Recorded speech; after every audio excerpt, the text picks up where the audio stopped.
अलीगढ़। जैसा कि अक्सर मीडिया से जानकारी मिलती रहती है कि भारतीय रेल की कार्यप्रणाली को बाधित करने तथा साबरमती जैसी घटना की पुनरावृत्ति को अंजाम देने के लिए कुछ असामाजिक तत्व का आज के समय में देखने को मिल रहा है, जिसमें भारतीय रेल, जो कि देश की मुख्य धड़कन कहलाती है, उसकी कार्य व्यवस्थाओं में बाधा ही नहीं बल्कि सैकड़ों लोगों की जान से खेलने के लिए एक मुस्लिम गैंग सक्रिय है।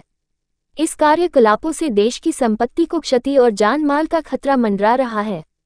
इसी क्रम में हिंदू युवा वाहिनी संगठन, जो कि हिंदू हित के साथ राष्ट्रहित के लिए वचनबद्ध है, कुछ जानकारियां आपके समक्ष प्रस्तुत कर रहे हैं। भारतीय रेल के अधीन RailTel corporation of India limited ने रेलवे की विभिन्न दूरसंचार प्रजातियों को संचालित करती है। इनके क्षेत्रीय क्षेत्रों में कार्यरत ठेकेदार के अधीन जो निजीकरण कर्मचारी है, उनकी नियुक्ति किसी सक्षम अधिकारी के अनुमोदन के बिना की जाती है, जिसका पहचान पत्र भी रेलटेल से जारी नहीं होता है।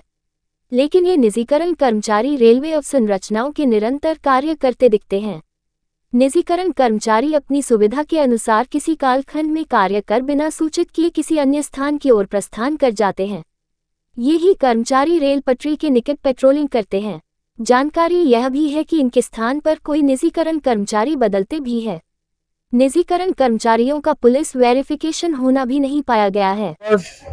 ब्रह्मांड अध्यक्ष हिंदू युवा वाहिनी, अभी किन्हीं सूत्रों के से हमें ये जानकारी मिली कि जो रेलवे का सिस्टम कसन का ये रेलटेल कॉर्पोरेशन ऑफ इंडिया है, उसमें जो कर्मचारी कार्य करते हैं, रेलटेल का मेन काम है रेलवे की दूरसंचार व्यवस्था का को चालू करना और उसका कार्य देखना। तो उसमें जो अलीगढ़ क्षेत्र में जो गाजियाबाद से लेके टूंडला तक, एटा, मुरादाबाद सारे आते हैं, मथुरा वगैरह सब आते हैं इसमें।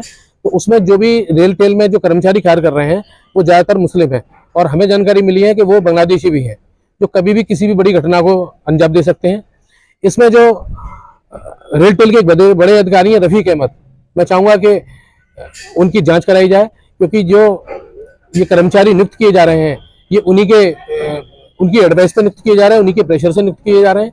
वो गलत जानकारी दे रहे हैं, क्या कैसा कर रहे हैं, अपने आला अधिकारी को कर रहे हैं या ठेकेदारों पर दबाव बना रहे हैं। जिस भी तरह से कर रहे हैं वो अपने कार्य को कर रहे हैं, और उनमें मुस्लिम समुदाय के लोगों को उसमें जॉब दिलवाई जा रही है। सबसे बड़ी विडंबना है कि जो सीसीटीवी कैमरेस हैं और जो रेलवे के आसपास की जो केबल जाती हैं, उनका कार्य देखने का काम इन रेलटेल के कर्मचारियों का होता है।